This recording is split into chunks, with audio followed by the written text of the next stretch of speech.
Okay, well, I think we can probably get started. Thank you all very, very much for coming. Thank you also for being patient for the 2.5 years it's taken to get us there. In particular, thanks obviously to Helen and David who've stuck with this event for the last 2.5 years. I would like to acknowledge that this is being held on traditional lands of the Gunditjmara people of the Pequarong Nation. I hope I've got that round the right way. So I don't think our reigning Queen of Literature needs any introduction. Does anyone not know who Helen Garner is? No, you're good. Me on the other To the right of Helen Garner is the wonderful David Owen Kelly, who's now written 2 novels. He comes from Newcastle. Sorry, one's a novel, one's a memoir. Fantastic street and state of origin, and David has a truly interesting family story. And I'll leave it to you. Thank you. We're using okay, we're all set up. Oh, we can just talk. Okay. Can we take our masks off? Yeah, okay. Thanks. Well, hello, and we're really glad to be here at last. This is actually the second time we've been here, but the other time was so lost in the mist of history, I can't even remember when it was. But, it's quite hard to do these things with 2 people, even if we're as good friends as we are. So I thought we'd start by saying, just telling a little story about how we met. We've known each other for 20 years now, and how we met was, I was writer in residence in the year 2002 at Newcastle University. So I rock up, and there's I'm going to be working there for 1 semester, and one of the classes I was taking was a slightly, was it a they're like older people. Mature age. Mature age, thank you. Well, anyway, so there's this guy sitting there, and there's a lot of other really charming and friendly people. But I don't know, somehow David and I just hit it off, and also he sort of sponged a lift back to town from me, and we started to drive back and forth between the university and where we lived, and we seemed to have a lot of interests in common, and we made each other laugh, and we've been doing that ever since. So, but David came to Newcastle to do that course with a very particular aim in mind. And there's a story, and I think it'd be good if he told you that story to sort of set up what we're going to be talking about tonight. So yeah, it's that thing where you have a particular childhood and you've always framed it as a story in your own head. And I failed high school, so I went back and did an adult preparation course and got into Newcastle University. And Newcastle University had a really good creative writing program, and they had a number of poets come through, but then word got out that Helen Garner was coming. So it was like, oh, this is incredible.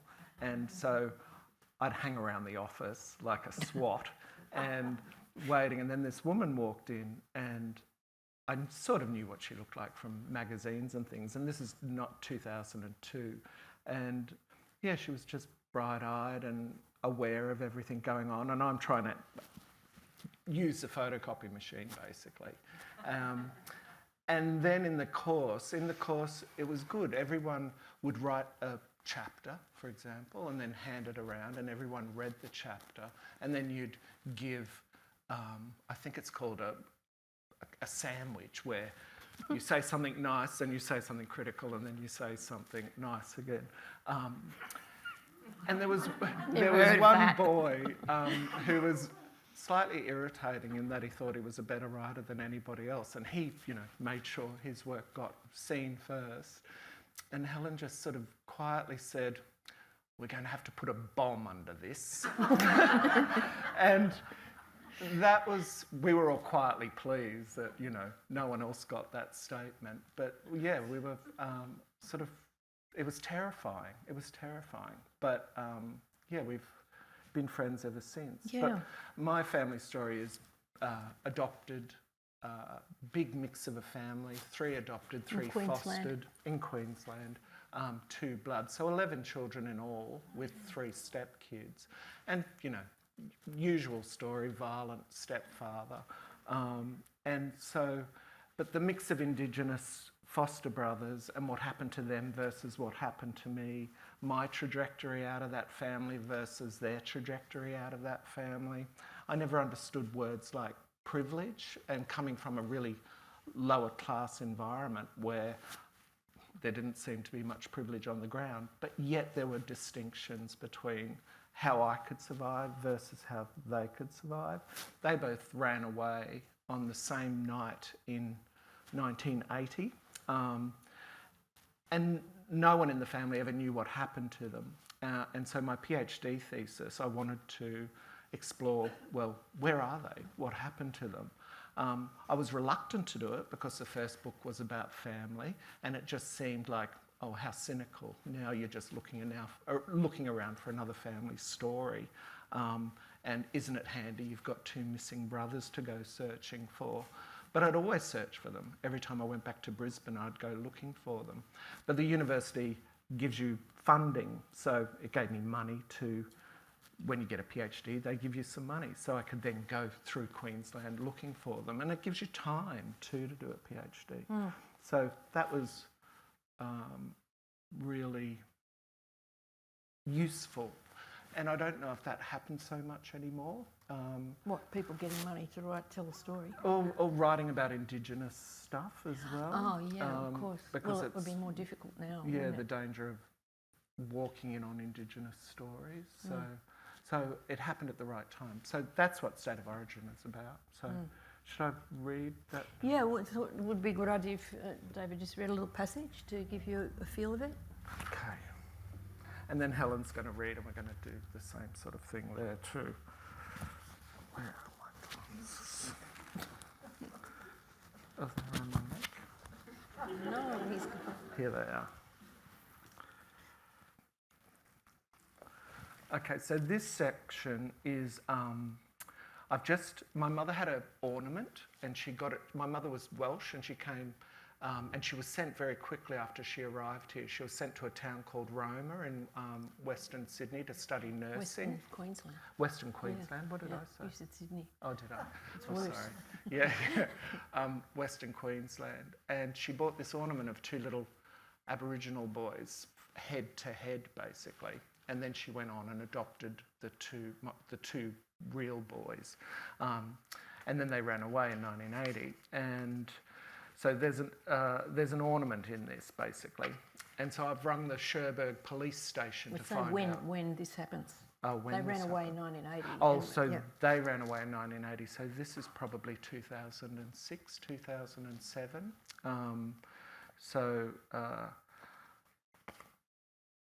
Just a minute. The phone is jammed into the cotton chest of the policeman's blue shirt, and it sounds like my head is resting against his heart. I hear him calling out to someone, but not getting an answer. He raises the receiver back to his mouth and tells the person he needs to ask is out front of the police station, and he has to put the phone down. I tell him I'm happy to wait. The receiver clatters against a hard surface and settles. If I'd rung 20 years ago at this same time in the afternoon and listened through a dropped receiver, I could have heard Errol's voice calling out, "Keep us separated, or else we'll start fighting again." I could have heard the two men being put into different cells. If I'd stayed listening, I could have heard the sound of one man sleeping and the other man dying. I would have been able to hear the commotion of discovery. But that was 20 years ago when I was unable to hear anything beyond the disco beats of Oxford Street. Are you there? Yeah, he left Cherbourg. He's on his way to Brisbane. He states as if he's just glimpsed my brother Errol growling past the police station, as if he could have yelled out, "Stop, stop, there's a man on the phone. He's got a gay voice. He says he's your brother." Sunlight splinters off the windscreen of a red Monaro. I can't see the driver's face, but he's got black hair. A hand with a big silver ring taps out a drum beat on the door panel. It's Errol. He hits the accelerator and fishtails out of there. My brother is alive and speeding to Brisbane. "Thank you," I say like a robot. I hang up. Everything has turned two-dimensional, as if I'm suffering sunstroke. The ornamental boys look small and unnecessary. "My brother is alive," I whisper to them. I close the window and whisper into the curtains. "My brother is alive." I close the back door and hear the click. "My brother is alive." I unlock my bike and wheel it to the footpath, saying it, tasting the words. In time, with my feet pumping the bike pedals down the street, I yell over and over again, the wind tossing the words over my shoulder. My brother is alive, my brother is alive. So that happens right at the beginning of the book. yeah. Yeah, so that's really the beginning of the search, isn't it? Yeah. Or it's a stage of the search where you actually know that there's someone still alive for you to look for. Yeah, but there was a chance that wasn't true. And, so yeah, it sort of goes on from there. Because there'd been a death in custody case that he'd been somehow involved with, where he had been arrested fighting on the streets of Cherbourg, and his co-accused hung himself. So there was that going on at the same time. So, yeah. So how much time is there between that scene and when you actually find him? Well, university got in the way because I had to apply for ethics clearance to look People for laughing. family. Talk about that a bit. Because of the Indigenous elements to it, and I understood it because it was you can wander into stories you've got no right being in, but I felt intrinsically that because I'd grown up with Rodney was fostered into the family. I'd been adopted in 1969 and he ran away in 1980. So we'd been living under the same roof for 11 years. And he called me brother, I called him brother. So I did feel I had a right to go looking for this missing boy and find out what had happened to him. The university didn't have a different view on that, but you just had to put that to the ethics committee because it could be seen as you're going to be dealing with very sensitive material potentially. It could potentially put the university in harm's way, I suppose. It's about reputation. Is that their main concern, do you think? It didn't feel one way or another. It just took a long time. It took a year to get ethics clearance, which was annoying. But I did do a whiteness conference in 2010, I think, and it was really interesting because the Indigenous woman who was running this whiteness conference very, very, very subtly pointed out to me that my brother, and I knew this, but she pointed out the person you call your brother is stolen generations. So there were two brothers and there was a sister as well, and they were all taken at the same time. So they were stolen from their family and then put into care, and that's when my parents fostered them. And she said it was almost like, and it reframed things instantly in my mind. It's like, you know, you can be the receiver of stolen goods. You might not know you're the receiver of stolen goods, but you still can be charged with. So they're still not your goods. They're stolen. So that put a question mark around the whole project as to whether I had any right whatsoever to call Rodney or Tennyson, because there were two, and that's their real names. Sorry, that's probably... but whether I could call them my foster brothers. So yeah, that's really whether what do you the mean whether book's being about. did the foster brother link give you any rights? Is that what you mean? Yeah, and whether I had, whether that 11 years, which is really a drop in a bucket in a person's life. But it's a hell of a lot of childhood. When you're a kid, childhood. yeah. But whether I still had any right to claim that relationship. And that was a struggle throughout the whole project. In you? In me, yeah. Mm. Did you feel scared that he wouldn't want to know you?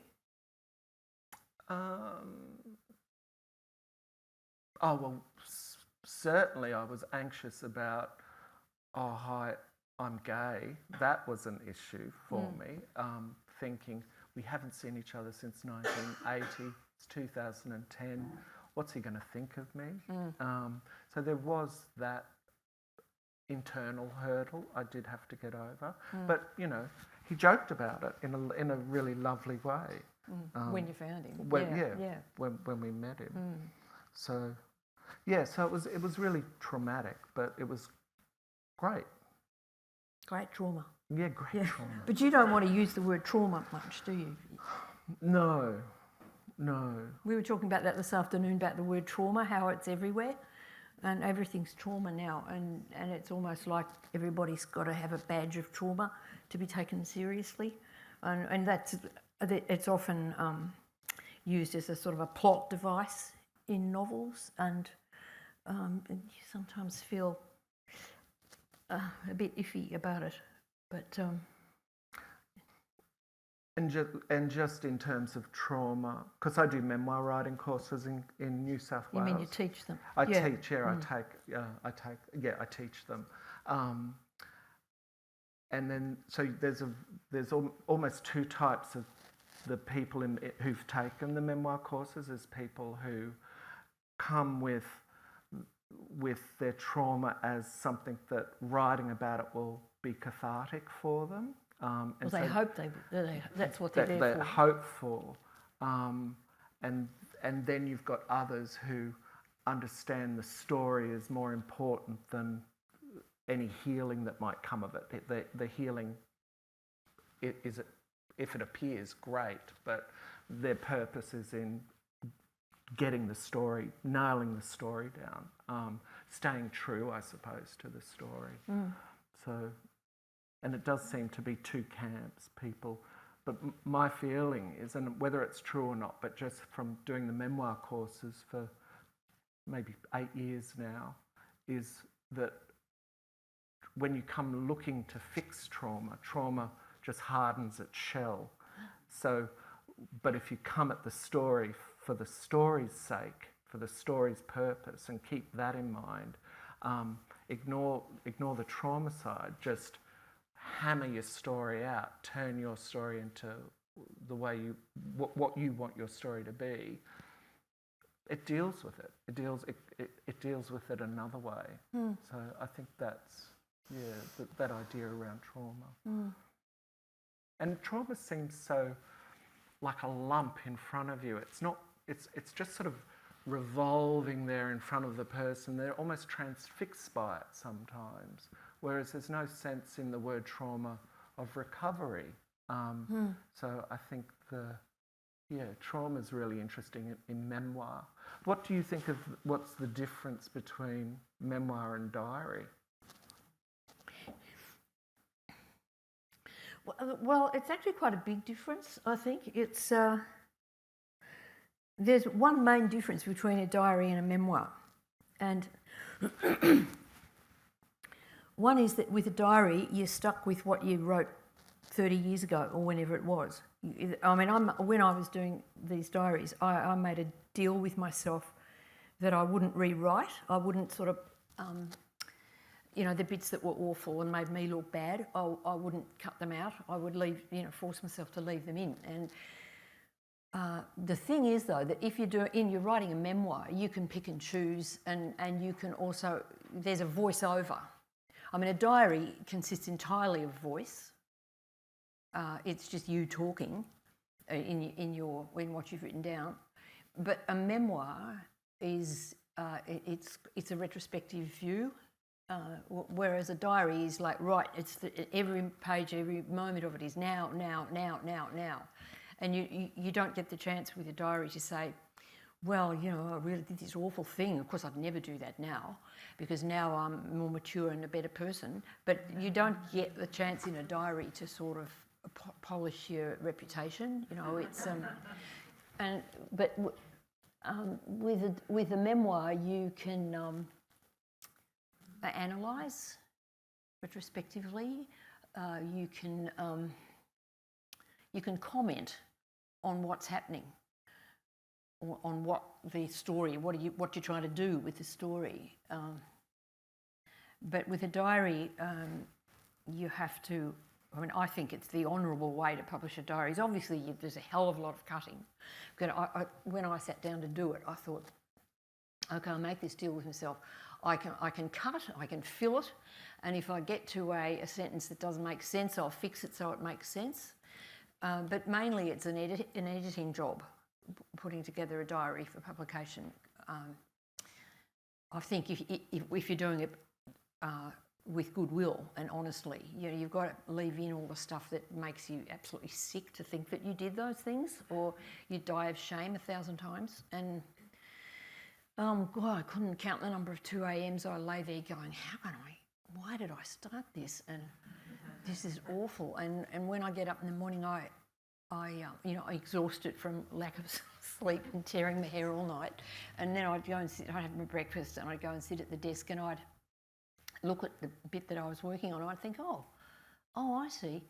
It's not just, because in the night I would obsess about this one particular thing, one little moment that I thought, how can I possibly put that in? But then when I would look at the text, I'd see that the thing was in a context that I'd forgotten. When I'm lying there at 2 a.m, all I'm thinking of is, I did that to him? And I can't say that in public. But when I get back to the text, there it is.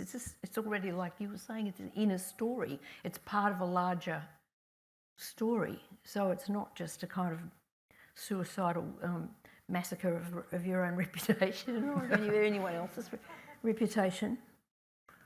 Do you have for me, writing memoir, and everything I write has elements of memoir. Everything does. I can't not do that. But when I'm pitching my work, I'm always pitching it as to somebody with memoir. With diary, do you have, like, for me, I'm pitching to a potential best friend that I want to seduce into being my best friend. You mean a sort of a fantasy best friend? Yeah, not a real fantasy person. best friend. Yeah. Or and with a best friend, you tell a best friend everything.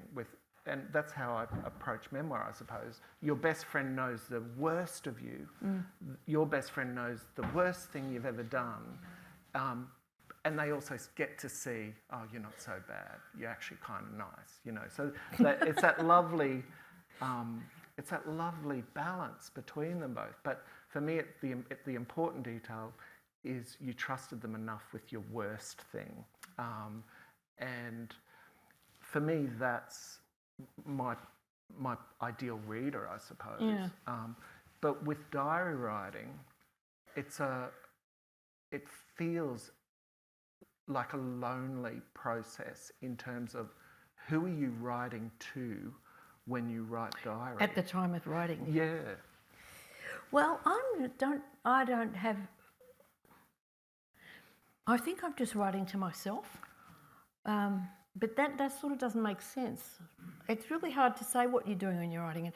Well, I kept a diary since I was a girl, and there'd be some bunches of years in my life where I was too busy or couldn't think of anything to say, or I was at uni or something, and I didn't write anything. But as I got older, as my life went on, diary writing became the way that I could sort of bear things, and I was thinking of that quote we were talking about by the poet Philip Larkin, who said somewhere in a letter, he says, the impulse to preserve is the basis of all art.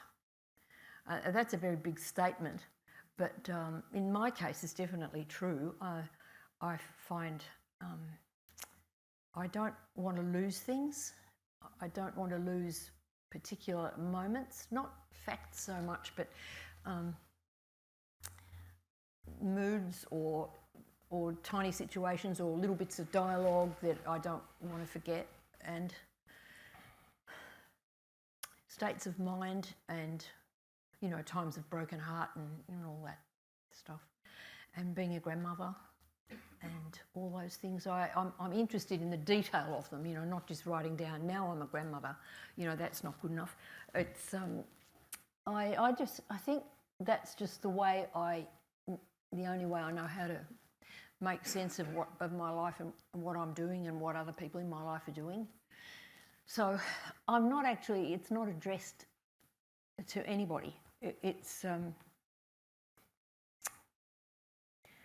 relationship with yourself. Yeah. And it's processing. Yeah, something like that. Well, I'm also trying. You see, the thing is, I was quite surprised when my publisher said to me, "Why don't you publish some of your old diaries?" And I thought, oh, they're probably awful. They're probably really badly written, and I'll be ashamed and embarrassed by them. Anyway, I went back and had a look, and I was quite surprised to find that going right back to the 70s and 80s, that they were carefully written. I mean, I'd written them the best way I could. They weren't just rough notes. It's different from the notebook I've got in my bag, where I just write down, things to trigger my memory or lists of things. But I was quite surprised to find that the diary was sort of quite well written, and I thought, oh, this stuff's all right. I wouldn't be ashamed of this if it was published. So I just started working on it, and I thought it was all right. And as the years went by, and I've published three volumes of the diaries, I'm actually realising that what I write in the diary is the thing I like best of anything I write. I feel as if in the diary I'm not striking postures, or I'm not pretending to be something I'm not. In books, you have to find a voice in which to tell the novel or the non-fiction story, whatever it is. That's the hardest part, I find, of getting started with writing a book, is finding the voice in which the bit of yourself that's going to talk. I mean, David Malouf said to me once that when he was writing a novel, when he started, he was messing around trying to find the voice. He said, when I found it, and I'd write a paragraph and I'd think, yeah, that's it, that's the voice I want. He said, I'd put it aside and then keep working and writing the book. And he said, every time I felt I was lost, I would go back and I'd compare it with that paragraph, which I was quite sure was the voice I wanted. It was sort of like a tuning fork. Then you could tune what you were writing later with this one that was, you felt that there was something pure in it. And that's what I'm always trying to do in the diary. I'm trying to get rid of all that sort of posy sort of bullshit that, you know what I mean? Well, throughout the three diaries, your voice is a constant. Like there's at no point, like where there's no point where I think, who's this Helen? Or who's that Helen? What the hell's that Helen doing? Like your voice is, your tone is true throughout the three. Oh, thanks. Well, I'm glad about that, because occasionally I'd come across a bit where I felt my tone was phony, and I'm just suddenly thinking, if this is really awful, and I cut it out. But I in the third volume of the diaries, my then husband was secretly having an affair with this woman in our neighbourhood, and I was in the most frightful torments of jealousy, and I had all these fantasies about how I was going to deal with the situation, and I wrote down, I'm going to do this, I'm going to do this, I'm going to do this, and it was just fantasy. And then at the end I'd written, when I came back to look at the diary to publish it, I found this sentence: by this means I will outflank the bitch. And I was so horrified that I had A, thought that, and B, written it down that I just so it didn't make it into the book. But it wasn't the outflank part, it was just saying the bitch. I mean, that's not the way I don't talk like that, do I? It doesn't come through. But it was, I guess it must have been really enjoyable to write at the moment. Well, it's good that you gave yourself those moments. For me, that your voice, when your internal debate around how a relationship works, or when it falters, and whether you can trust in that misstep, and whether those feet are going to get back into alignment with one another, or it's that stuff around a breakup of a relationship's never quick. It doesn't ever seem to be past 25 or high school. Yeah. But You're dropped. Yeah, you're that dropped. So that you working out in that really intellectual way, yes, there were those really high points of high emotion in it, perfectly understandable, but that sort of intellectual take you take to relationships as you try and work through trying to maintain your dignity. Like a lot of the time seems to be that battle of who am I? Will I be able to maintain my dignity, or am I going mad? So just for me, that was so important about the book is about the break. The last diary is, for me, is about the breakdown of a relationship. But he, like most people, did some crappy, shitty things, but it was more, the important thing for me is how you extricated yourself out of that situation and kept your back as straight as possible, and to move out of that to maybe a place of safety is a bit corny, but to a place where you could then look around freely and breathe the air. That for me was the important thing about the diary. It's not so much... Well, I didn't want it to be like an act of revenge. I didn't want to... I think somebody told me that a male friend of theirs had said, "It's a fucking massacre, but I can't put it down." And I thought, oh God, I was glad about the second part, but I didn't want it to be a massacre, and so that's why I put on the back. The other two diaries have got a little sentence on the back, and the designer said to me, "Well, you're going to have a sentence on the back of this one too." And I thought, what can I put? And I just, sort of thumbed through the text, and it came up with this. And what does it say? In other words, it's not all his fault. Yeah, lovely. So I put that on the back, and I thought, well, I'm running the flag up the pole here. This is not a massacre, but I think perhaps the person in question might feel it as a massacre. Do you want to read the piece that you were going to read? I could read a little section. This is not a sort of love affair section. It's just about being on a boat.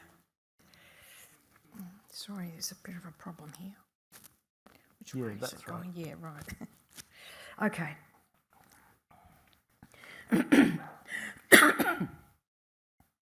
The ferry ride last Sunday from W's place at Coasters to Palm Beach. At the first stop, a large, slow crowd enters, mostly parents with young children. They pour on, relentless, endless.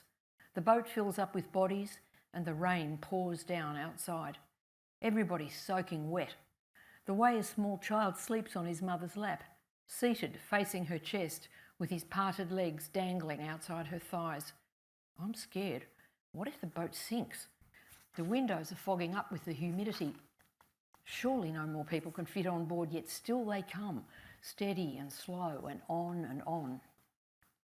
At last we move away from the wharf, slowly, slowly, and plug on towards Patonga. The boat's riding low in the water. One man slides open a window, but the mugginess is awful.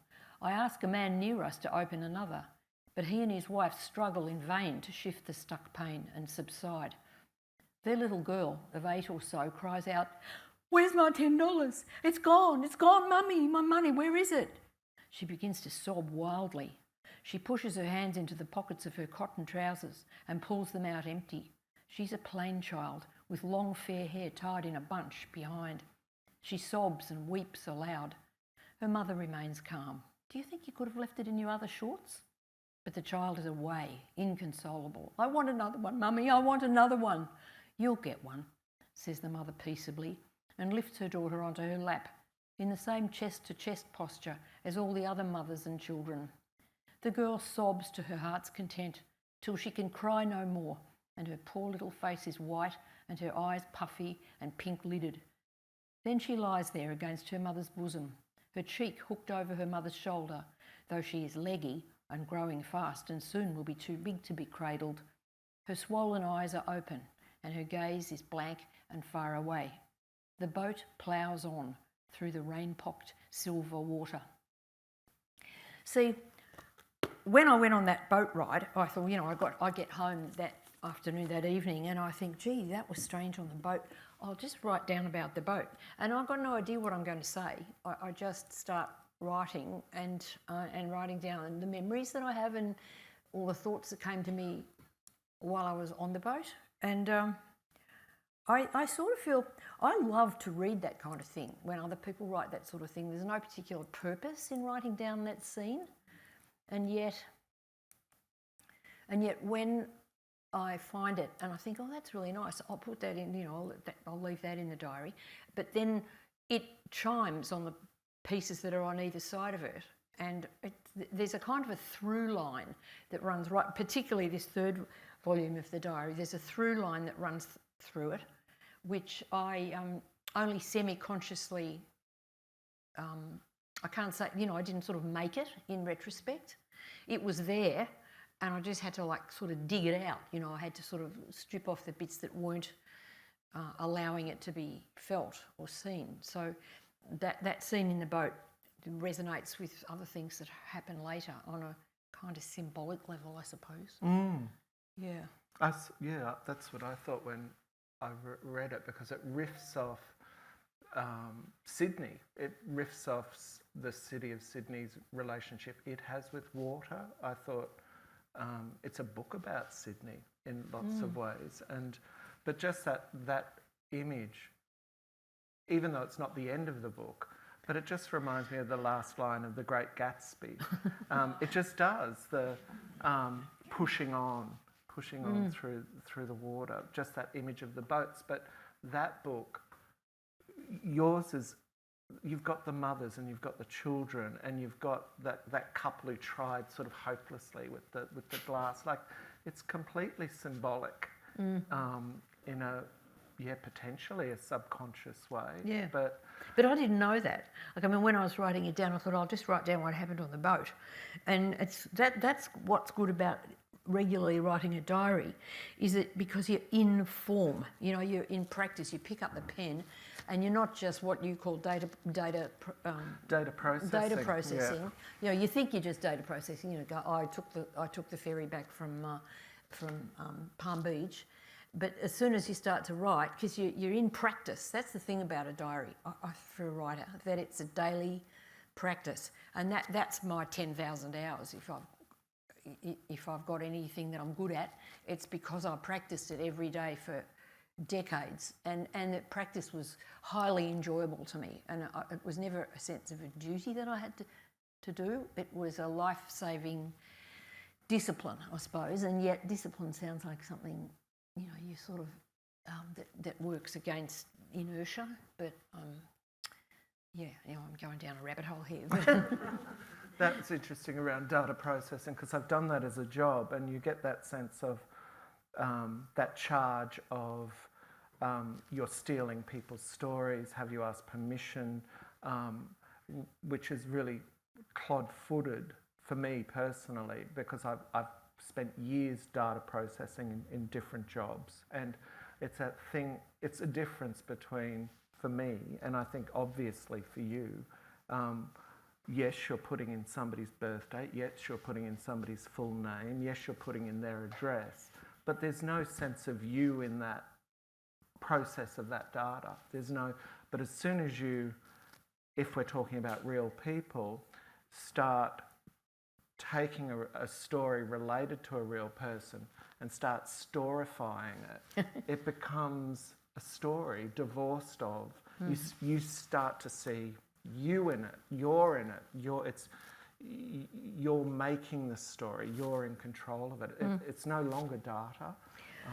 But the interesting thing there is that this is no comfort to people who don't want to be written about. And that links up with what you were saying before about the permission to write about other people. I occasionally I was teaching a class one time. It was just a one-day so-called masterclass, and there were 12 people there, and they'd all come along with a project that they were already working on or wanting to study. They knew what they wanted to write. And they were mostly people, I suppose, in their 20s and 30s. And as we began to talk and people talked about their work and how they felt about it and how it was going, there emerged from these people's, what they said, an incredible amount of anxiety about whether they were allowed to, I should have said this is a non-fiction workshop, whether they were allowed to tell this story, to write this story. People asked again and again in different ways, whose permission do I have to get? How do I get permission to write this story? And that actually, quickly, this is just a side thing. When I was working in courts a lot and writing books about trials, I was amazed to find that people would say to me, quite highly educated people would say to me, how did you get permission to go to that trial? And I'd say, what do you mean? It's a court. This is democracy. Anybody can go into a court. But they seem to think that, and as I did, the first time I ever went into a court, I thought, oh, I'm probably not allowed to be in here. Someone's going to tap me on the shoulder and say, what the hell, get out. But of course, the opposite's true. They're all a bit thrilled to be written about, but that's a whole other story. But it's true that in writing non-fiction, you have to take into account whether people are going to be outraged or pleased or indifferent about whether you're writing about them. So you must have, when you wrote about your family, because there were all this turmoil of adopted kids and fostered kids and the nightmare that your family became. But when you were writing about them, did you show them what you were writing before you published it? No, and I wonder if it's... I almost wonder if it's a class thing. So growing up in Ipswich, this mess of a family, no one survived high school, let alone went to university. So the idea of somebody writing a book and you might be in it was, that's something, that's thrilling. There's a thrilling aspect to that as well. My sisters, and I reveal things, so with my first book in 2003, I reveal things about my sisters that I wish now in hindsight I had said, is this going to hurt you in any way? But they weren't hurt, and they were pleased that their story and the aggressor in their lives was unmasked. And he didn't get away with it because here it is in print, basically. I don't think... And with finding my Indigenous foster brothers and his sister, he had a younger sister. And when my mother and father went to the children's home to take delivery of that boy, Rodney, there was this sister that there was potentially, she was also available to be fostered, but another family had taken her earlier, so... they were separated. They were separated, but it's that sense too of this horrible image of like puppies in a pet shop, that always plagues me. And this poor young girl, did go to another family, and she was the youngest out of all of them. And later on, and I remember this, and I'm the only one who remembers this in the family, was she went on a hunger strike at 12 years old, to force the Queensland government and her foster parents to bring her to her brothers, to meet her brothers again. So this little girl, this brave little girl, went on a hunger strike. And I was the right age. I was always curious. So I was always, if anything was going on, I was hiding behind the couch listening in. Or I wanted to know what was going on in a way that my brothers and sisters didn't. So I was really aware when the car pulled up and she stepped out with her foster parents. Just that relationship between her, the people in the car, what she came into the yard looking for. She came in looking for her foster brothers, for her real brothers, And they were embarrassed, and they were hiding under the house. They had to be coaxed out by Mum to meet this little girl. And if I didn't write State of Origin, that moment would have been lost, because no one remembered that story. No one remembered her bravery. She did, yes, she didn't survive. And so for me, marking her bravery was more important than getting permission from anyone, really. But I do know it was a question in my mind around. I mean, did you ever ask permission of anybody with the diary? Well, I asked permission of some people. I thought, where I thought they might be offended, or because some people might have read it, and I've known that people aren't named. I've given people initials. But anybody who knows me knows who most of them are. But there were some people I wrote to and said, listen, I'm publishing my diary and you're in it, and I'm wondering, would you like me to send you the bit that concerns you to see if it's okay? And all the people I said that to replied, go ahead, I trust you. And that gave me a terrific blast of confidence. But of course, there are people in the book who would like to kill me. And, yeah, well, that's a whole lot. You know, when you were talking just now, I remembered something about my grandsons. Before I did books of diaries, I published bits of my current diaries in the monthly magazine. And they involved my grandchildren, who were at this time, I suppose they're about 10 and 12. And they were just really funny family scenes, and there was nothing kind of embarrassing or awful. But after a while, I thought perhaps I should ask them. And I said, hey, listen, how do you guys feel about me writing about you? Do you think I should stop? And there was a long silence. And the bigger one, who's very sort of nerdy and philosophical, he said, no, I don't think you should. And I said, oh, why? Why is that? And the other one, who's like sporty and confident, he was bouncing a ball and he said, because it proves that we exist. So I felt very happy about that. But that's a bit like what you were saying, isn't it? That, yeah. It's complicated. It's problematic. That's the word that's used, and I think I don't have a problem with that. I don't have a problem with being problematic anymore. Yeah. Because I just think some things just are problematic, and you've just got to push through it. Yeah. Answer it as best as you can. Yeah. But I think it boils down to that. When those people returned your question with, I trust you, go ahead. My family trusts me. Yeah. And I think with writing memoir, not that I intentionally seek to do it as a covering device, but I try to say the worst things I keep about myself. I reveal more about myself than I do about anybody else as my inner workings. That's really important, because it just shows you're not in a godlike position, sort of, you know, moving little puppets around. You're actually right there in the thick of it, and you're in it too. And yeah. And I wanted to ask you about loss.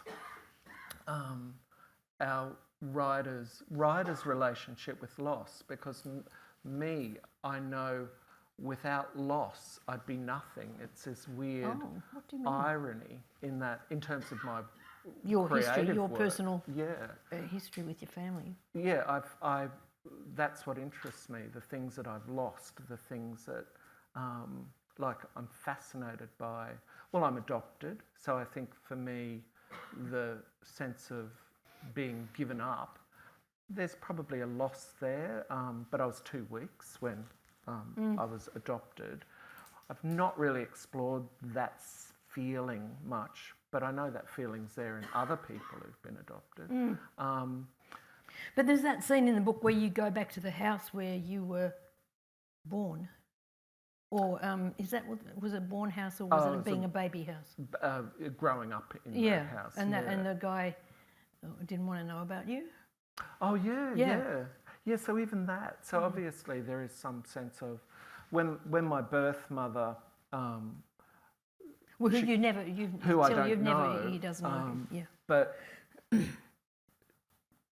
from what little information that I've managed to gather, she came from Melbourne at either 13 years old or Yikes. 30 years old, according to my mother's diary. In her diary, she was 13, but the government paperwork says she was 30. But she travelled north like a lot of women were forced to do, or children were forced to do, because of shame issues. So went to another state and gave birth, left the child there, and then came home. So I found the address where she went to see out her pregnancy, basically, which was an inner city suburb called Red Hill, and it's full of old Queenslanders that had rooms to rent downstairs, and there was a lot of houses of that where pregnant women would go to wait out their pregnancies. There was a little industry for it. And I found this house and I went there at the end of State of Origin, and I knocked on the door, but the man wouldn't let me in because he thought I was a freak.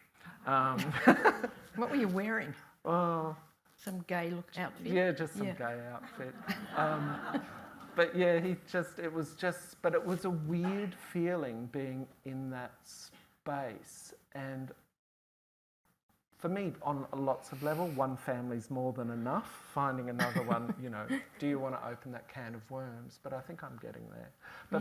But for me, loss is interesting in that that's what I feed off. I feed off the loss of birth mother, the first house that I loved where we were a happy family, the loss of my brothers, finding them, and so my focus in memoir does tend to be start off and has its feet firmly planted in that first decade of life between 2 and 10, basically. I think so much important goes on there.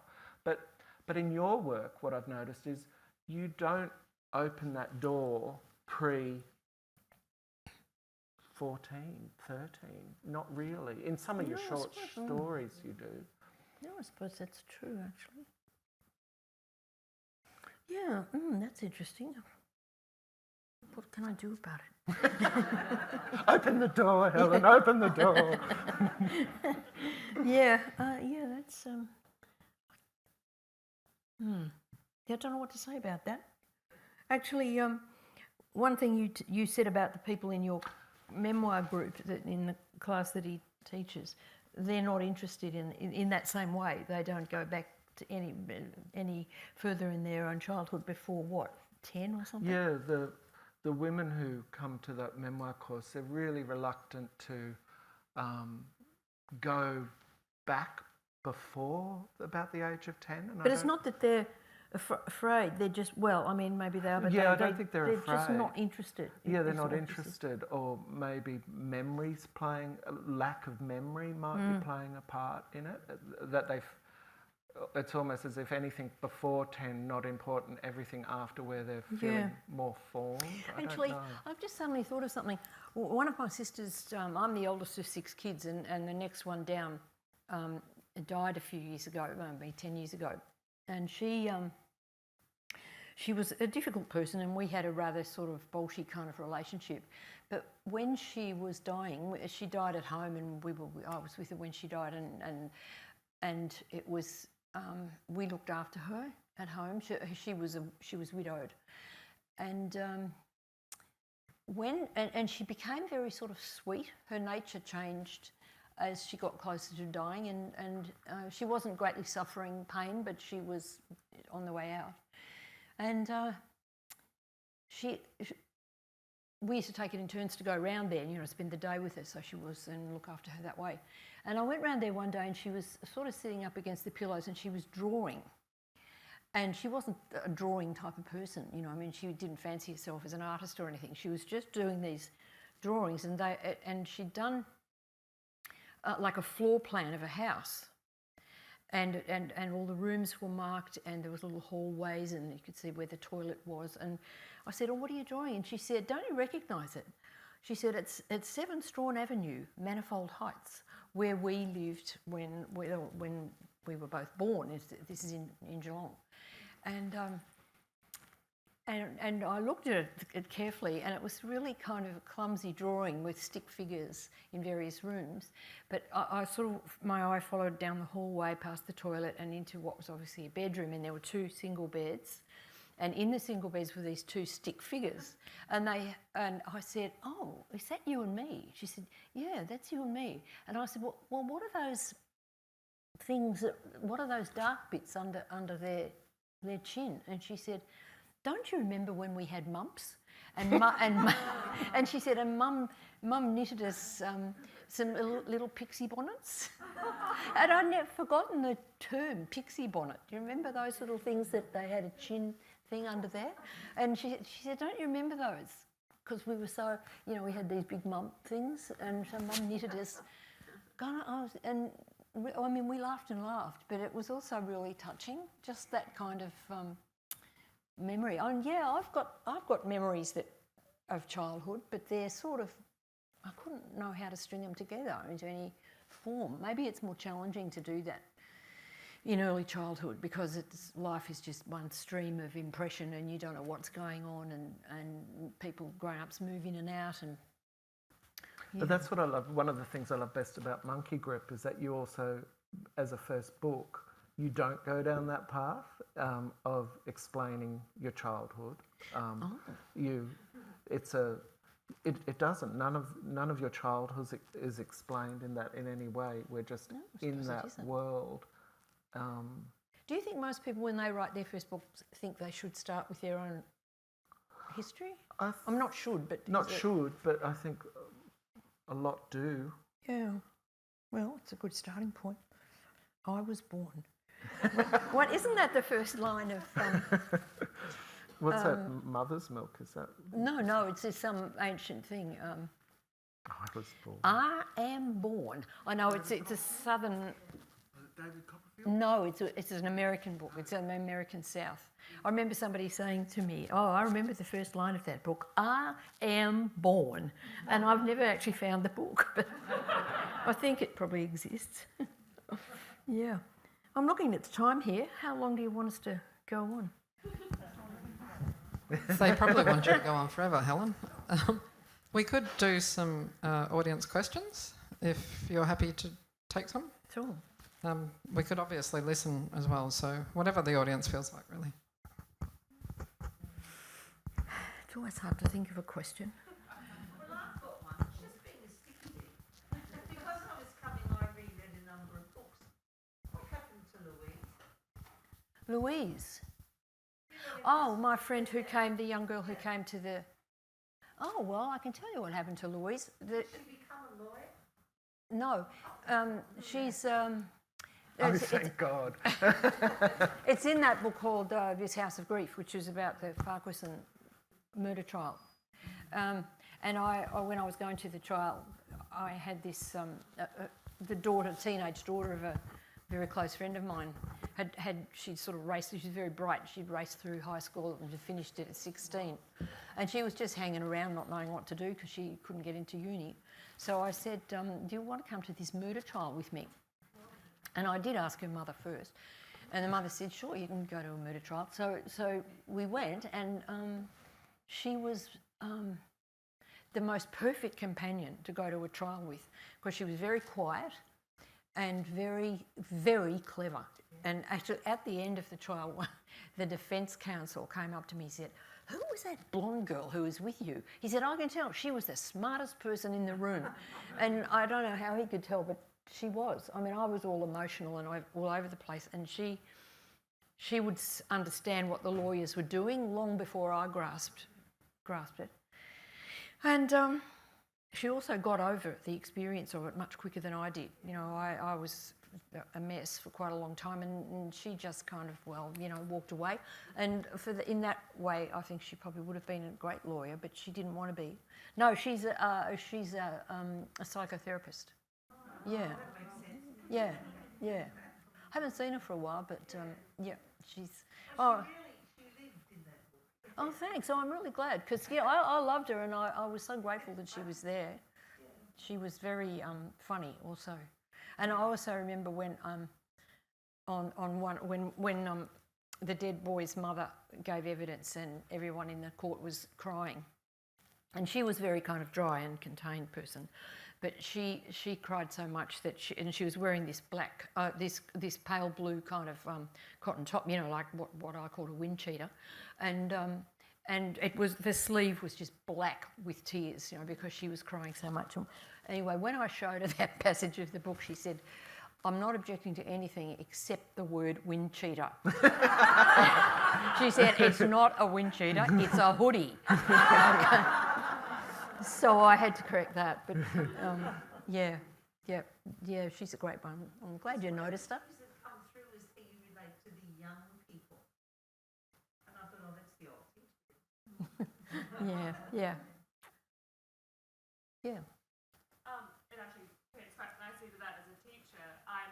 And thank you guys so much, it's been really wonderful. I'm considering, or I'm working towards becoming an English teacher.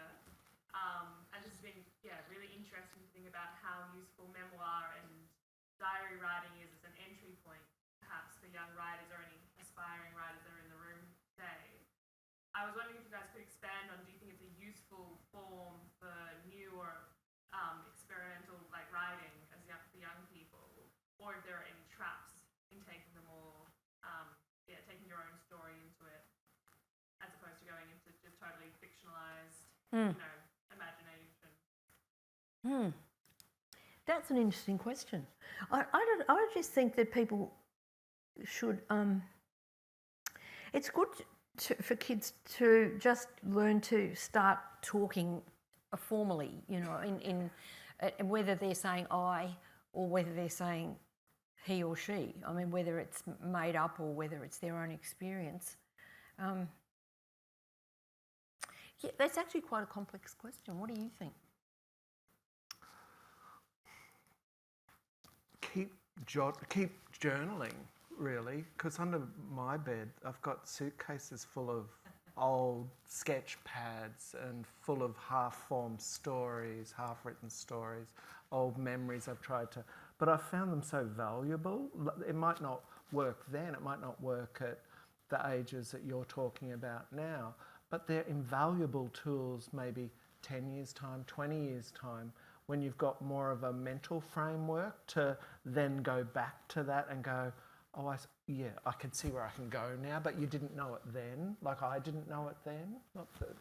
I just think, just keep writing, but don't throw any of those old notebooks away, because they're remarkable repositories, and you remember your own voice. It's sort of interesting when I go back over those old diaries, old journals. I'll only write in a journal or a diary. I'll only write in a diary if something awful's happened. Then I will write. And so, I just say, write. Don't expect anything of it.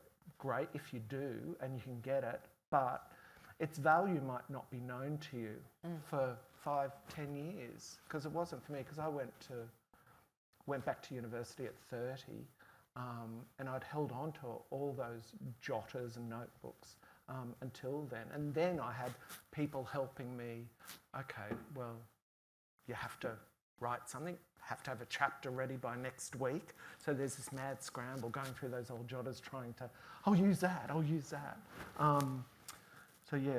But the percentage of people who are in a class, in a high school we're talking, who, I don't know what kids are like in high schools now, but I know when I was a high school teacher, it was really hard to get kids to write anything down. But I think it's really, nobody uses a pen anymore, do they? That seems a shame.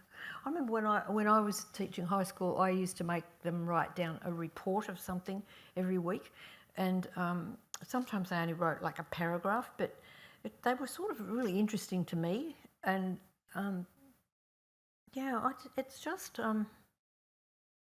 trying to put words together in a purposeful way, I think, is a thing to teach that kids can use forever, you know, even if they lose a bit of paper.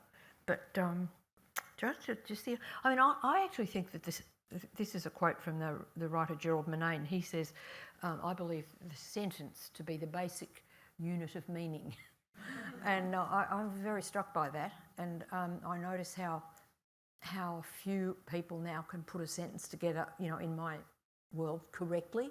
I mean, they know how to link the parts of a sentence together. It's kind of a lost art. And you just read the newspapers and you can see people throwing around adverbial phrases with gay abandon. And I find it really sad that nobody teaches grammar anymore. The thing about it is that if you don't know any, but if you don't know any grammar, if you don't understand grammar and syntax, you're not able to criticise your own work. You just haven't got the tools to apply to a piece of text if you don't know what a verb is. I mean, when I was teaching at your university, I had this big class of young people in their 20s, and I'd try to look at their work and tell them what I thought of it and pick them up on mistakes that they'd made and sort of to clean up the style of it. But I remember saying something about an adverb one day, and I just saw these blank faces. I mean, these are kids at university doing humanities. And I said, has anybody here learnt grammar at school? And about 3 people timidly put their hands up. And I said, well, what actually, do you know any grammar?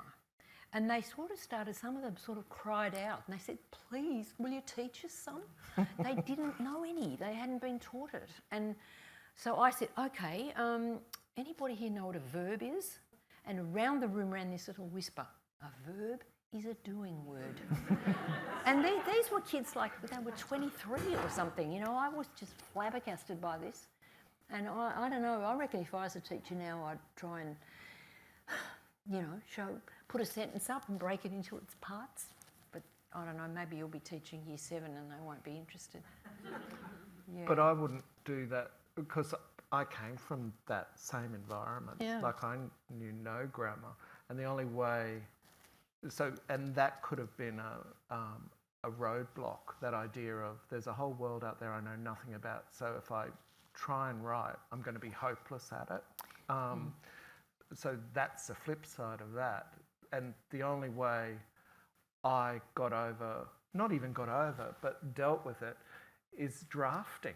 So, yeah, you write a page of a story, but I would redraft that page 32 times before I would take it to that class and give it to anyone. Because, you know, if you're a reader, you know stuff without knowing why you know stuff. Yeah, you absorb it. You absorb stuff. Exactly. Massive reading. I mean, especially if you read...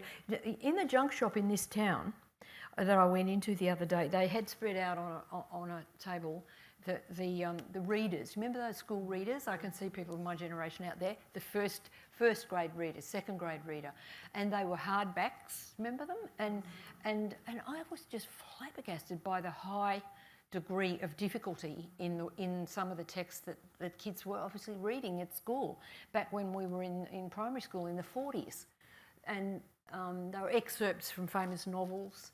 And I looked at these books and I thought, gee, you know, it was challenging. We weren't doing, you know, it was complex text.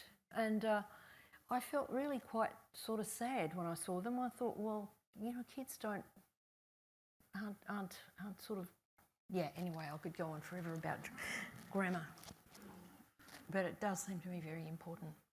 Yeah. No, there's someone down the back there. A sticker, Helen, saved the adverb, but for David, I was fascinated. Excuse me, could you take your mask off while you speak? Yeah, I was just saying a sticker needs to be made, save the adverb. But David, I was fascinated, and forgive me, I haven't read straight through. Oh, that's fine. But I'm about to now.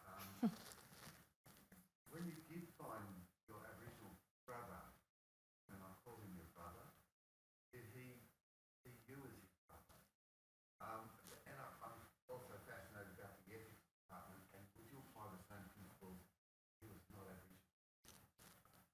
No, I wouldn't.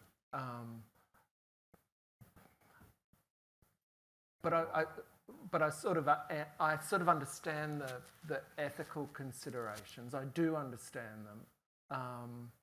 But to answer the first part of that question, when somehow I got his mobile number, and I'd been going to, in Brisbane there's a park, an inner city park called Musgrave Park, and for years it's been a hangout for inner city Indigenous people. So I went and sat in Musgrave Park and tried to talk to people, and this is the middle of the day of a weekday, sort of rudely interpreting Rodney's, my foster brother's life as still sitting in a park, not being at work. But I found through a contact his mobile number. Somebody gave me what was said to be his mobile number. So, and white, oh, he's got a mobile. Oh my God, he's got a mobile. Like stupid response. And I rang and I left 3 messages. No, I don't think he had his answering machine on, but when he got back to his locker, he'd seen all these missed calls to his mobile, and he returned the call, and I was at my sister's house and the phone rang and she said, I never use the home line, so it must be him because he's returned the call. And so I picked up, and his voice was gravel. His voice was gravel, like he'd smoked 1 million cigarettes, and he probably had. And he said, why are you ringing this number? Straight away, why are you ringing this number? And I said, it's David. We grew up together. And he said, my brother? And so I didn't think anybody cared. I didn't think anybody wanted me. So that was his immediate response. And we talked about that as well, you know, that even though he was stolen and ended up in this family, but we talk on the phone. I talked to him last week. He calls me brother. That's how we hang up from each other. Love you, brother. So I think that type of, and the ethics side of it, I do understand it, because when both of my brothers ran away, they had no choice but to run away. They were disposable in our family in a way, the foster children in my family. And, you know, my mother was dealing with a whole lot of stuff. So there's no blame there for me, not much. But those boys were expendable. And mainly they were expendable because they were fostered, and mainly they were expendable because they were Indigenous. But I was my mother's white boy. There were three boys. I was the white boy. So I just sort of managed to stay clawed onto my family till I could get through high school, basically, and get myself a safer launching off point. They didn't have that privilege. So I do understand the ethics, but if they'd been a white brother, no, I don't think it would have been an issue at all. It wouldn't have been an issue for the university either. I don't think it would have been an issue for the university. Mm. Yes. A question for Helen. You joked about the fact that after the latest volume came out, there'd be all sorts of people who want to kill you. There's 2 moments in that volume where people sort of cut you dead on the basis of the aftermath of the first spark. Oh, yeah. How do you accommodate that, the way that people react to you, and the pain that must be involved when you are writing about real people in ways that they... Their pain, you mean? No, your own pain with the reaction of others. Oh, I see. Well, it always throws me, and well, I suppose it hurts me, but I also see, what happened after the first stone came out was there was this kind of pile on, you know. I mean, if that had have happened in the days of social media, I'd be, you know, dead by now. But there was, you know, these. The thing about that book was although I got a lot of really nasty letters and people who hating me and cutting me in the street and disapproving me and tearing me apart on Radio National and things like that. I also got a lot of really positive responses to the book. So it wasn't a book that was, I mean, a bit like this one, you know, to think that it's not just a massacre, it's actually a story about a relationship. And I don't know, I suppose I just became more philosophical about it. And obviously I feel that people have a perfect right to disagree with me quite violently or to object quite vociferously. And I don't like it, and it makes me feel terrible. You know, but I think I have a certain advantage in this regard, and I know this really sounds pathetic, but I'll just tell you about an exchange I had with my former husband on this matter. We were talking about, you know, how one feels about oneself, and I said, well, how did it go? I said, well, you know, basically I think I'm just a very small piece of shit. and he looked at me in amazement and said, really, do you? And I said, yeah, doesn't everyone feel like that? And he said, I don't. He said, I feel pretty pleased with the shape of myself. Those were his exact words. And I was absolutely rocked by this because I thought that everybody, like me, had this sense that basically they were a tiny speck of nothingness, and that anything good that happened, you know, you sort of claw your way out of that way of thinking about yourself. And but in a sense that sort of helps me because it's not like I'm going around the world feeling bulletproof and suddenly kablam, you know, if someone pulls out the Kalashnikov. It's not, I don't feel like that. It's, in a sense, if somebody criticises me, I tend to think, oh, they're absolutely right. Yeah, I am just a piece of shit. And how did I ever think that I should write a book? And so, I sort of go down for 3 times in an ocean of self-hatred. And then after a while, I just kind of bob up again and swim on. You know, that's, so it's... I don't... Yeah, I think that's probably a true answer. Yeah. Because I do think... Well, I do spend a lot of time examining my own motives when I'm writing about other people. And as David says, I try to examine myself with as much ruthlessness as I do other people. Over years as well. It's not just a weekend project. You're doing that over, No, it's not. The Farquharson book, that took 8 years. So Yeah. You're considering your position in that situation over an 8-year period. That's a long time to work out whether the ground beneath your feet is solid. Yeah, well, yeah, and in books like that, and like Joe Cinque's Consolation, for example, those 2 trial books, many times I thought, I've got to give up. I can't do this. I can't do this book because it's going to be too painful for people and it's too painful for me, and I just can't bear it. But and I tried to wriggle out of doing the Joe Cinque book. I actually said to his mother, listen, I've made a mistake. I'm really sorry. I've interviewed you at length and I just can't do it. I just haven't got the strength to do it, and blah, blah, blah. And she just, I don't know, no, wait, I tell a lie. I wrote her a letter saying all those things.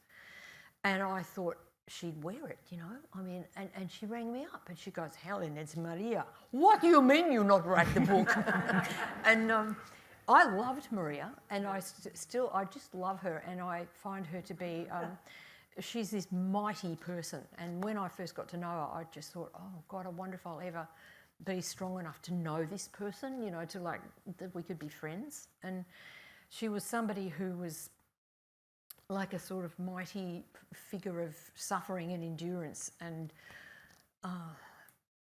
yeah, so anyway, she gave me the rounds of the kitchen, you know. She said, you came here to us, you asked, we tell you our story, we give you our story, now you say you can't tell it. Why you can't tell it? And I was, you know, crying, and I mean, this was on the phone. I didn't want to look like a wimp in front of her because she was just so powerful.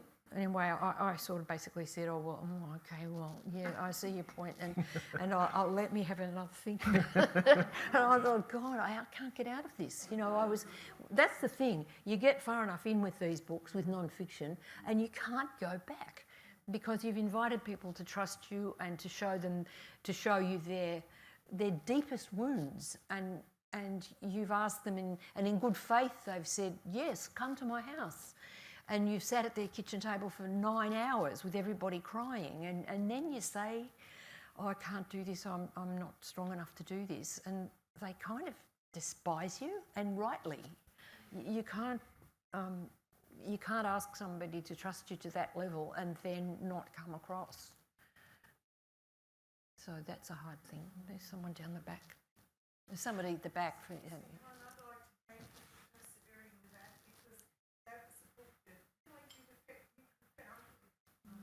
Thank you. Thanks very much. I'm still friendly with her, Maria. Is that the one you mean? Yeah, she's. It's funny that that book affects people a lot. I was. This is like it's a long time now since it came out, and recently I was up in. I was having a medical procedure of some sort. I forget what it was, a mammogram or something, and the guy was conducting the mammogram, and he says to me, "Are you the person who wrote that book about the boy whose girlfriend killed him in Newcastle?" And I said, "Oh yeah, Joe Cinque." And he said, "I read that book." He said, "That was a great book, and I would like you to give my very best regards to his parents." You know, everybody wants to go through me to the parents. And I once bought I was buying a futon, and the guy said to me, "Did you write that book about Joe Cinque?" And I said, "Yeah, I did." And he said, "Oh, I read that book. It really, really distressed me, and I felt greatly for the family." And he said, "Okay, so when it came time for me to pay for the futon, he sort of wouldn't take the money. He said, what I want you to do is I want you to get, I know it wasn't the whole futon, because that would have been an enormously expensive gift. But no, there was something I had to pay for, like it was, $100 or something. And he said, no, I won't take your money. He said, what I want you to do is to buy a really beautiful plant. And I want you to give it to Maria and Nino and send my very warmest wishes. I mean, people talk like that. I mean, there was something about those people. They were just wonderful people. And I felt so honoured to have met them and to have been able to tell their story. Yeah. Last time. It's 7 o'clock. I mean, I'm enjoying myself because everyone's listening to me. Yeah. Can I just ask a question of a practical nature to both of you? Yeah. In terms of the task of writing, obviously you both very disciplined to be able to achieve what you've done. But what about the rest of your life? Do you set certain times, or how do you go about it? Well, he's got a job. Yeah, I've got a job. Yeah. So in the mornings is best for me, but I don't get up particularly early. My job starts in the afternoon at 3:30, so I've got all morning. But I don't get out of bed, and I've just got my laptop on a breakfast tray, and because otherwise I'll be sitting up in a chair all day in front of a computer, and I want to look after my back. So if I've got my laptop on a breakfast tray, my back's going to be okay. And I like bed as well. So that for me is, and I'll be lucky if I get 3 hours of work done in front of a computer working on my manuscript, because it's exhausting. 3 hours is a lot in a day. And that's a good productive day. hours. Yeah, that's a good day. And some days I won't do anything at all. But I don't beat myself up over it, because I think everyone's different. Everyone's got their pain thresholds are different every day as well. Some days I can do 3 hours. Others I might do half an hour. Depends at what stage I'm at. Every day? No, absolutely not. No. I try to do it Monday to Friday, but when other people are at home and sharing the house, or if it's school holidays and the people are home from holidays and things like that, that type of thing gets in the way. So it's usually from now, really, I'll start again. But never beat yourself up over that stuff. It's too easy to compare yourself or try and fit into somebody else's routine. Some fantasy routine that they lie to you about. Yeah. You're good. I'm totally shocked that you write in bed. That to me is totally slack. But I mean, it obviously works. I could never do that because I have to get up and sort of scrub up and like do my hair and stuff before I sit down. I could never work in my nightie or even in lockdown. I still had to have proper clothes on. Oh wow! The worst thing I had was UGG boots that I would wear. But I used to rent an office outside the house because when I started writing, I lived in a big hippie house back in the 70s, and there was a band practicing in the front room, and everyone's coming in and out and crashing the doors, and I couldn't work there. And I used to go to the state library and work down there. That was a good place to work.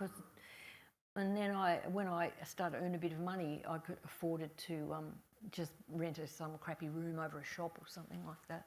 And that works well for me because in that room there's nothing except work things. There's nothing to do there except work.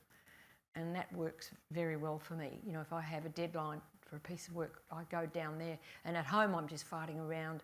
I'll just put a load of washing on, and then you have to hang it out, so that's another 20 minutes, and then I'll wash up, and all those distracting things. But if you're outside the house, those things don't bother you. Yeah. There was someone. Oh yeah.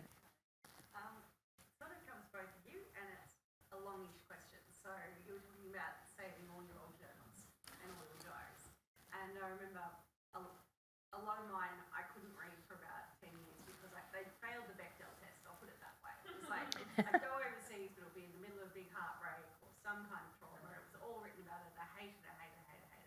And then about 3 years ago now, I had probably the largest heartbreak thing in my life, and instead of journaling everything that happened, I started writing prose.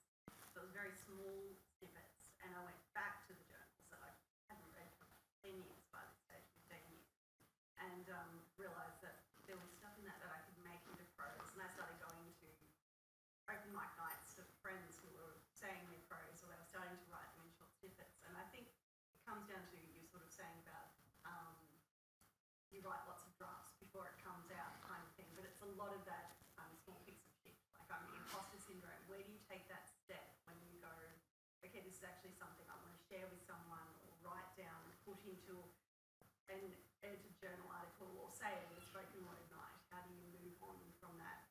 It's too big for me, I'm just a little piece of shit. Imposter syndrome, whatever you want to call it.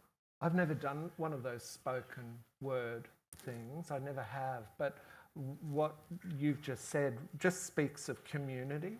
And I think community in that is like, if going to university was that for me, like sitting in a room, you share your work, you get a sense, you're with like-minded people, you're a reader, they read.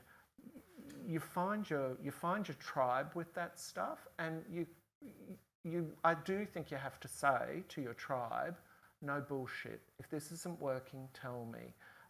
Is this working? But I also think with those open mic nights, it's like in those creative writing courses that I did at university, what the lecturer did, Paul Kavanagh, he made it so that you would read out loud, and when your work's working, if there's complete silence, if the air is still in the room, like you can read the room if you read your work out. When it's not working, when people are shuffling or they're moving their paper or they're tapping their teeth with their pen, then it's not working. But if there's complete, it's working. So don't just rely on other people's opinion. Read the room, smell the air. It's a really good, and that way too, reading it out loud, where the sentences are falling apart. That's the only way I knew I learnt my version of grammar. Yeah, well, the thing is you can feel the grammar, even if you don't know what a verb is. You can feel when it's wonky. Yeah. Just from reading it out. Yeah. Yeah. But I think you're doing it. You're doing it. And the feeling like a piece of shit thing's interesting to me. It's all about taking the first step, because I know it's there and it's all ready to go, and it's probably been, there's been 3 or 4 times I've gone, yes, I'm ready to do it, and I'm like, oh my God, no, I can't, kind of thing. One day you'll do it. You'll just do it. And look, what if they tell you it's no good? Doesn't matter. You just go back and keep working. That's the thing. You try it this way, you try it that way, and one day you just hit the right. It's no good thinking about doing it. You've got to actually do it, and that's when you learn, and that's when you teach yourself, isn't it? Just from trying it this way and trying it that way, and which way works.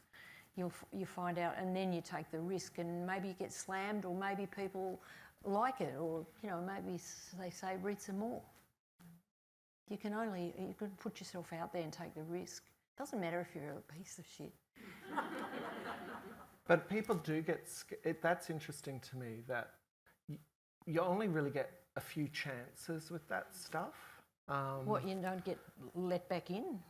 Or I wouldn't do that in a fit. I would be way scared. I mean, thank God I never had to do that, because when I was young, those things didn't exist. And time and life, time just goes by, and you can be washed into other areas. So when you want something and you actually are in that space now, by the sounds of things, you are in the space that you need to be. It's really about announcing yourself, because it's taken a good number of steps for you to get to this point where you are going to these open mic nights. So I just think, dive in. Yeah, I agree. Dive in. And good luck. You'll then meet, good luck. And I think it's that diving in. You've just got to do it, because you put yourself there. The wind didn't blow you there. Your passion got you there. So you really got to honour your passion. Yeah. So I think we should probably let these guys go. We could probably talk all night. I'm sorry to talk from the back of the room. A big thank you to Helen and David for today.